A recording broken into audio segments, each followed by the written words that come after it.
بسم اللہ الرحمن الرحیم۔ السلام علیکم، میں ہوں آپ کا بھائی عباس حمدانی، آپ دیکھ رہے ہیں جعفری آرٹ ٹی وی۔ آج کا ہمارا موضوع گفتگو ہے دعائے عہد کا ایک فقرہ۔ اے رب ذوالجلال والاکرام، مجھے اپنے شہنشاہ زمانہ اجر اللہ فرج شریف کی حمایت کرنے والوں میں سے قرار دے۔ دوستو، حمایت مخالفت کی ضد ہے اور حمایت کی کئی قسمیں ہوتی ہیں۔ مثلاً زبان سے تائید و حمایت کرنا اور لوگوں کے سامنے محبوب کے حق میں بولنا اور مخالفت میں بولنے والوں کو روکنا۔ مقصد اور مشن میں محبوب کا بھرپور ساتھ دینا، فزیکل مخالفت میں محبوب کی جسمانی طور پر نصرت کرنا، ذہنی طور پر محبوب کے ساتھ حقیقی وابستگی۔ الغرض مخالفت کی جتنی قسمیں سامنے ہوں، ان میں محبوب کا ساتھ دینا حمایت ہوتا ہے، چاہے زبانی ہو، مالی ہو، جانی ہو یا جو بھی ہو۔ دوستو، اس دعائے عہد میں ہم اپنے رب جلیل سے عرض کرتے ہیں کہ ہمیں اپنے محبوب حقیقی اجر اللہ فرج شریف کی کلی طور پر حمایت کی توفیق عطا فرما اور ہمارا نام ان کے حامیوں میں شامل فرما، اللہ آمین۔ دوستو، اس دور میں شہنشاہ زمانہ اجر اللہ فرج شریف کی عملی مخالفت ہو رہی ہے۔ ان کے فرمودات کو غیر اہم قرار دیا جا رہا ہے اور ان کے اجداد طاہرین علیہم الصلاۃ والسلام کی اللہ نہ کرے توہین و تنقید کے ادارے قائم ہو چکے ہیں۔ ان کی ذات کو مشکوک کیا جا رہا ہے اور سادہ لو عوام کے سامنے ان کی ذات، ان کے اختیارات و فضائل و مراتب کے خلاف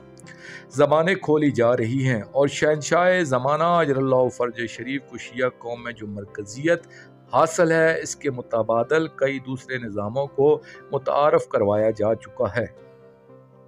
اور شہنشاہ معظم اجر اللہ فرج شریف کے بارے میں غلط فہمیاں پیدا کی جا رہی ہیں۔ اس لیے اس دور میں ہمیں ان کی بھرپور حمایت کرنا ضروری ہے اور مخالفین کو ان کے مشن میں ناکام کرنا لازم ہے، اور ہمیں سب سے پہلے اپنے روحانیت کو مضبوط کرنا چاہیے اور اعمال ارتباط کے ذریعے اپنے مالک و منعم اجر اللہ فرج شریف سے رابطہ کرنا چاہیے اور ان کی منشا اور مرضی کے مطابق زندگی کا ٹریک بنانا چاہیے۔ اور سب سے پہلی حمایت یہ ہے کہ شہنشاہ زمانہ اجر اللہ فرج شریف کا پسندیدہ دین اختیار کرنا چاہیے، ان کا پسندیدہ عقیدہ رکھنا چاہیے، ان کا پسندیدہ عمل پیدا کرنا چاہیے، ان کی رضا جوئی کو اپنا مقصد حیات بنانا چاہیے۔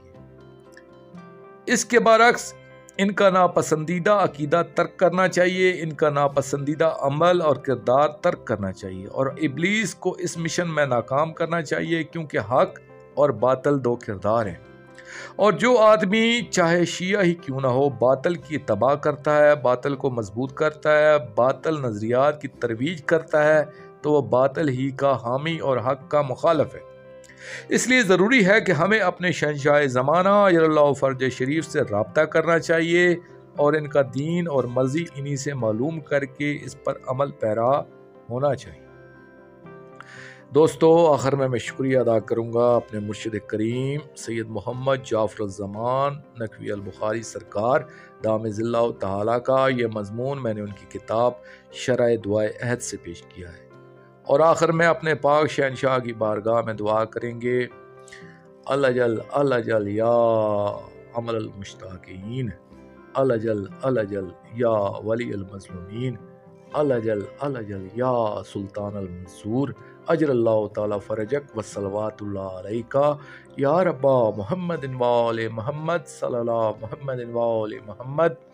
واجل فرج آل محمد صلی اللہ علیہ وآلہ وسلم۔